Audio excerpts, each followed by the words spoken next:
নমস্কার বন্ধু, আমি তপন ঘোষ। অ্যাস্ট্রো তপন ঘোষ চ্যানেলে আপনাদের অনেক অনেক স্বাগত। মঙ্গলময় ঈশ্বরের কৃপায় আপনারা সকলে ভালো থাকুন। আজ আপনাদের কাছে আমি যে ভিডিওটি প্রদর্শন করতে চলেছি সেই ভিডিওটি হচ্ছে অনেকের প্রশ্ন, হাতে বিভিন্ন ধরনের শুভ রেখা আছে, শুভ চিহ্ন আছে, অথচ সে কোনো রকম বেনিফিট পাচ্ছে না, তার বয়স অনেক হয়ে গেল। তো সে কেন পাচ্ছে না সেই বিষয়ক ভিডিওটি আমি আজকে দেখাতে থাকছি। বেশি কথা না বাড়িয়ে সরাসরি প্রাসঙ্গিক বিষয়ে চলে আসছি। প্রথম থেকে শেষ পর্যন্ত ভিডিওটি দেখতে থাকবেন। ধরুন, এই যে তর্জনী আঙুলের তলাতে বৃহস্পতি, এই বৃহস্পতির ক্ষেত্রে আমরা জানি একটি চতুর্ভুজ থাকলে সেটা কতখানি বেনিফিট মানুষকে দিয়ে থাকে, যদি বৃহস্পতির ক্ষেত্র শুভ থাকে এবং চতুর্ভুজটিও যদি পরিষ্কারভাবে দেখা যায়। শনির ক্ষেত্রে ভাগ্যরেখাতে যে ত্রিশূল এই ধরনের আছে দেখা যাচ্ছে। রবির ক্ষেত্রে দেখা যাচ্ছে যে একটি ত্রিভুজ আছে, কিংবা রবির ক্ষেত্রে মৎস্য চিহ্ন রয়েছে। বুধের ক্ষেত্রে একাধিক এই ধরনের লম্ব রেখা রয়েছে, বুধের ক্ষেত্রে এরম ধরনের ত্রিভুজ রয়েছে। আর মঙ্গলের ক্ষেত্রেতে যে কোনো ধরনের চিহ্নই অশুভ থাকে, শুধু চতুর্ভুজ চিহ্ন বা ত্রিভুজ চিহ্নটি শুভ হিসাবে পরিণত হয়, সেটাও হয়তো রয়েছে। কারুর দেখা যাচ্ছে চন্দ্রের ক্ষেত্রে এই নিচে যে রেখাটি রয়েছে মণিবন্ধ রেখা, একে টাচ করে একটা সুন্দর ত্রিভুজ রয়েছে। অথবা শুক্রের ক্ষেত্রে এই ধরনের একাধিক লম্ব রেখা রয়েছে, সুন্দর এখানে একটি মার্শাল রেখা রয়েছে। এই কেতু স্থানেতে দেখা যাচ্ছে কোনো চতুর্ভুজ আছে, অথবা স্টার আছে, অথবা ক্রস চিহ্ন রয়েছে, অথবা ফিস চিহ্ন রয়েছে। এত কিছু জিনিসের মধ্যে কারুর হাতে দেখা গেল দুটো, তিনটে কি চারটে চিহ্ন তাদের হাতে রয়েছে। গ্রহর ক্ষেত্রটিও ভালো, হাতের কালারটিও ভালো, সব দিক থেকে শুভ আছে, কিন্তু তবুও শুভ ফল পাচ্ছে না। এর কারণটা কি? এর কারণটা আপনাদের বিশেষ করে যেটা লক্ষ্য করতে হবে, শনির ক্ষেত্রটা।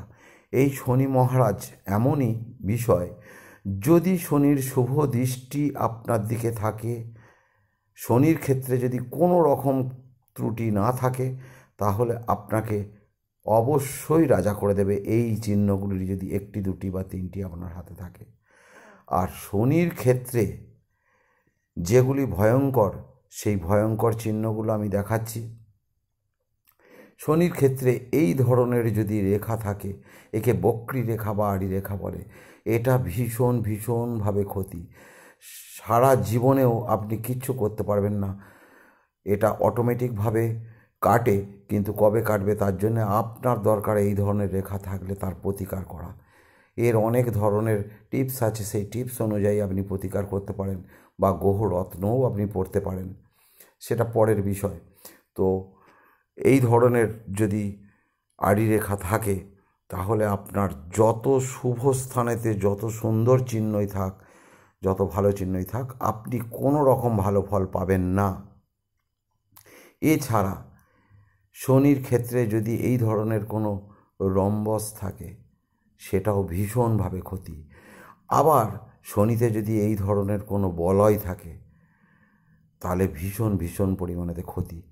এই ক্ষতি আপনাকে ভালোর দিকে যেতে দেবে না, বরঞ্চ উল্টো দিকে আপনাকে টার্ন করবে। যেমন ধরুন, আপনি ধার দেনায় জড়িয়ে গেলেন, মানুষের কাছে যে সম্মানটুকু পেতেন সেটাও পাচ্ছেন না, অশান্তি, মানসিক দুশ্চিন্তা, সব দিক থেকে আপনাকে বিব্রত করবে। তো সর্বপ্রথম আপনারা শনির এই ক্ষেত্রটিকে দেখবেন। যদি সন্দেহ করেন যে শনি এত সুন্দর থাকার সত্ত্বেও আমি কিছু পাচ্ছি না, তাহলে কোনো ভালো অ্যাস্ট্রোলজারকে দেখাবেন, তার পরামর্শ নেবেন। তাহলে আপনি শনির ক্ষেত্রটিকে যদি মোটামুটি ভালোর দিকে নিয়ে যেতে পারেন, শনি মহারাজকে যদি আপনি সন্তুষ্ট করতে পারেন, তাহলে কিন্তু আপনার এই রেখাগুলো পরবর্তীকালেও আপনার কিন্তু কাজে লেগে যাবে। তো আজকের বিষয়টি এই, বহু মানুষ প্রশ্ন করে যে আমার হাতে এই ভালো চিহ্ন এরম দুটি আছে, কেন আমি ফল পাচ্ছি না? তাদের হাতগুলো তো আর সরাসরি দেখতে পাচ্ছি না। তো সেই বিষয়ক ভিডিওটি আমি করলাম।